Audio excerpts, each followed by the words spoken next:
The Toys to Life genre was an interesting 6 years.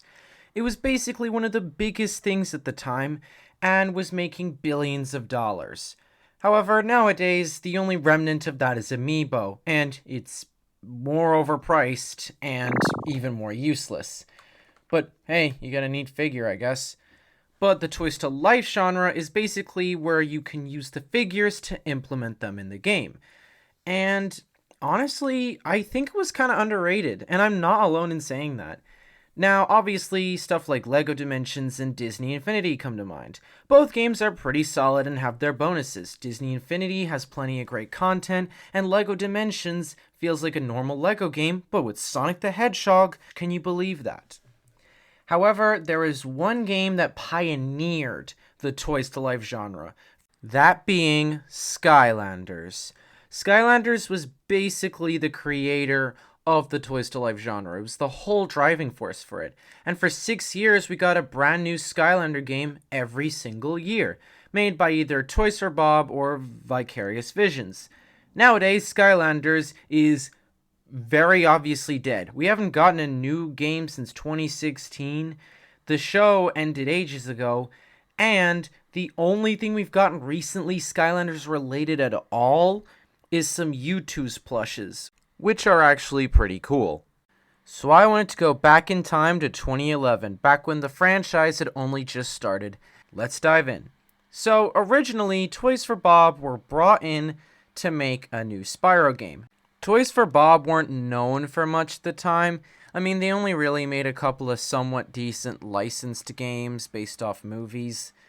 But hey, they were pretty decent at the very least, so maybe they could be given a chance and do really well.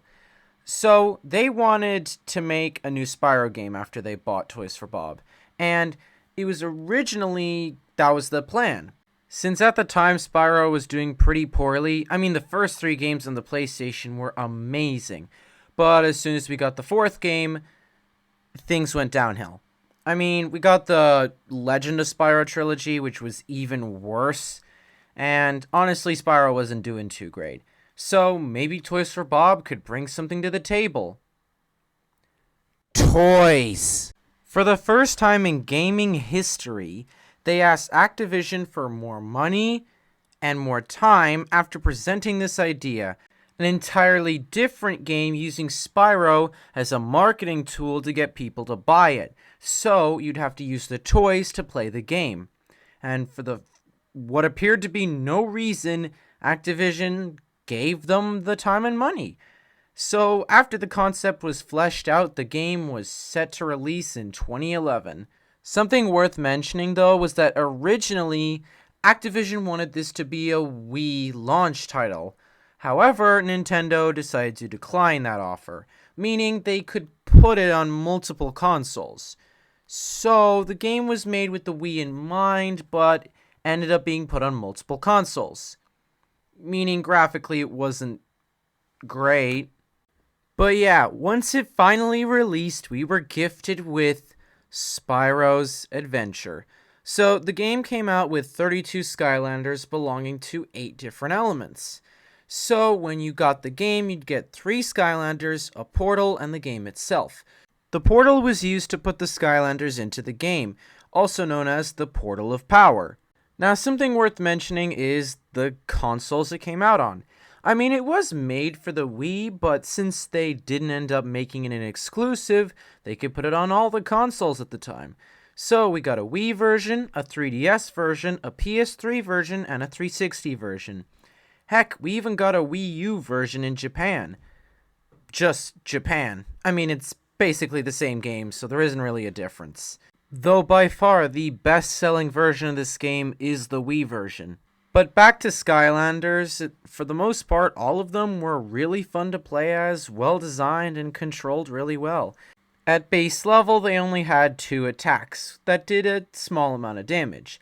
But once they were fully upgraded, you'd have 3 attacks and they would do an immense amount of damage. So whenever you got enough gold, you could go to Persephone, a fairy, who would upgrade them for you. And the best part about this is that each Skylander can feel unique. So a store-bought one and your one that you've been using for several years could be completely different. One has no upgrades whatsoever, and the other one has a hat, a nickname, and fully upgraded moveset. It made the Skylanders feel a little more unique when it came to actually playing with them, and it meant that your friend's one would always be different from yours, which was pretty neat. Now, a main thing that was also really nice was the collecting aspect. Even if you weren't all too into the games, collecting these figures was really fun. They weren't too pricey even. I think they were around $5 to $8 at the time, and nowadays some of them are even cheaper. Spyro was of course one of them, but he wasn't even on the front of the box art. Some favorites of mine consist of Spyro, particularly his dark variant. I really like his dash attack, his fire attack, his headbutt, and honestly, you just gotta love Spyro. Trigger Happy is also pretty cool. He literally shoots out of a turret and golden guns and throws pots of gold. It is awesome. Plus, my two boys, Camo and Zap, are two awesome dragons with awesome attacks that I really love to use, and honestly, I like their designs as well. Now, obviously, not every Skylander is going to be perfect, but for the most part, I love all of them. They're really strong, fun to use, and are really enjoyable to play as. And since they're cheap, it's really easy to collect them, and it's fun to collect them, making one of the core things about this game really fun. Now, you might be wondering, how does the game actually play? Since, what's the point in all these characters being fun to play as if none of the gameplay can utilize that? So the story goes that Eon was a portal master and was protecting the Skylands and the Core of Light. But Chaos, another portal master, is just like, no, and decides to pull out a Hydra to destroy the Core of Light, killing both Eon and sending the Skylanders to Earth in the process. And now it's us, the new Portal Master, who is using the Skylanders to rebuild the Core of Light and save Skylands. Honestly, as a story, it's simple, yet effective. Platformers don't really need a complicated story, and I don't think this one needs it either. It is a kid's game. I also really like the characters, but honestly, who cares about the majority of them? We got Flynn and Chaos, voiced by two absolute legends, and come on, they're probably the big highlight for anyone. They're literally the entire backbone of the jokes. Now's a good time to not get off track and actually get to the gameplay, though. So, despite this game being based around a platformer from the 90s, it turns out there's no jumping in this game. I don't even know how that's possible. I mean, most games have jumping, but this one didn't, I guess. Instead, the game has a priority on puzzles and combat, feeling more like a action-adventure game with much more simple gameplay rather than a platformer. The puzzles are very obviously targeted for children, and the combat is surprisingly addictive for some reason. I mean, you only press a handful of buttons, but I don't know, it's just so enjoyable to just destroy enemies. However, there is something to bring up about character upgrades. So, for the most part, the Skylanders are well-designed, solid characters, and are always pretty good for different play styles and really strong. And the levels lack a bit of platforming, but make up for that with some simple puzzles and some fun and addicting combat. So, let's get to the levels themselves. Every level is set around a different theming of an individual element. So you'll have some levels focusing on the water element, some focusing on the fire element, life element, etc. And for the most part, they still all feel really unique and fun to go through. There's one where you stop an oil company, one where you stop people chopping down trees.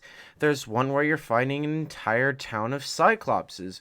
There's a war zone, even Chaos's lair. There's tons of great variety in here. They're all really fun and unique.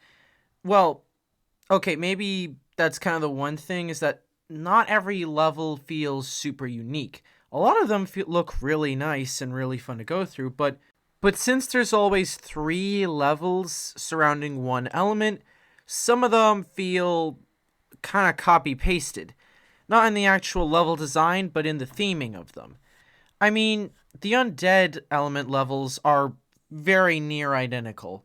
I mean, sure, in the air or water or earth element, I might be able to distinguish them, but some of them are just so hard to tell them apart. I can't name any levels that felt iconic to me.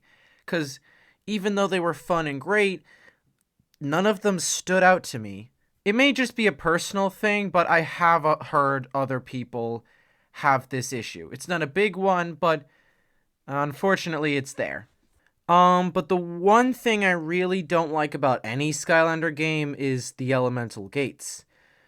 Honestly, elemental gates are not great because what they are is that basically if you wanted to go to a certain area, you have to have a fire element Skylander to open a fire element gate. If you don't have one, you don't get access to the area. This means that you're kind of required to get at least 8 Skylanders for each element, which is a bit of a pain blocking out content, and sometimes that content isn't even worth it. I mean, sometimes you move a block and then bam, reward. And the rewards in most of the elemental gates aren't really that notable. Mostly hats. The hats don't really add much gameplay wise since all they do is minor stat buffs. But they also make your Skylanders look stupid, so I never put them on any of my Skylanders. So, to review basically, the Skylanders are pretty cool.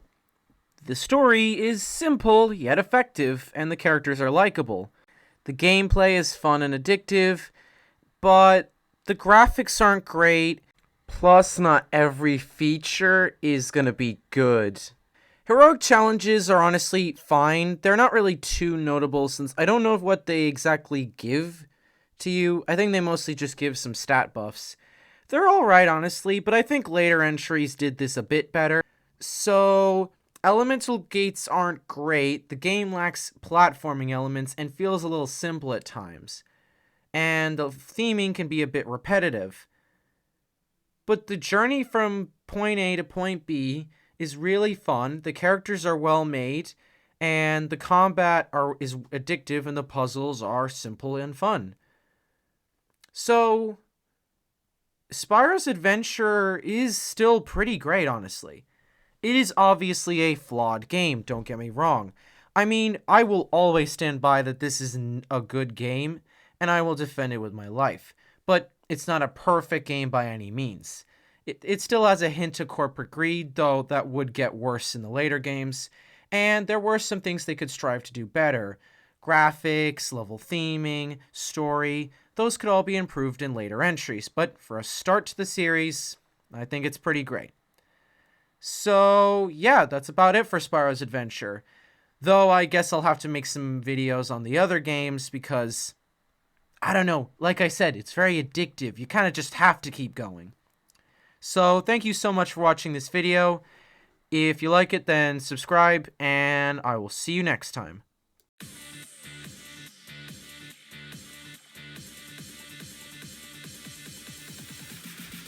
Hello everybody, I just wanted to come on here and say that Skylanders is the best video game series ever made, okay? It is pure perfection. I don't care what anybody else says, alright?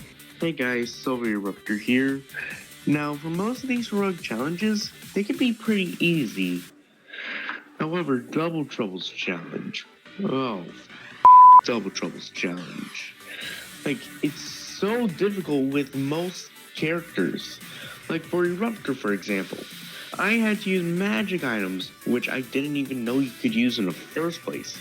Heck, I even released a video showing y'all how to beat it as Eruptor. It is that difficult.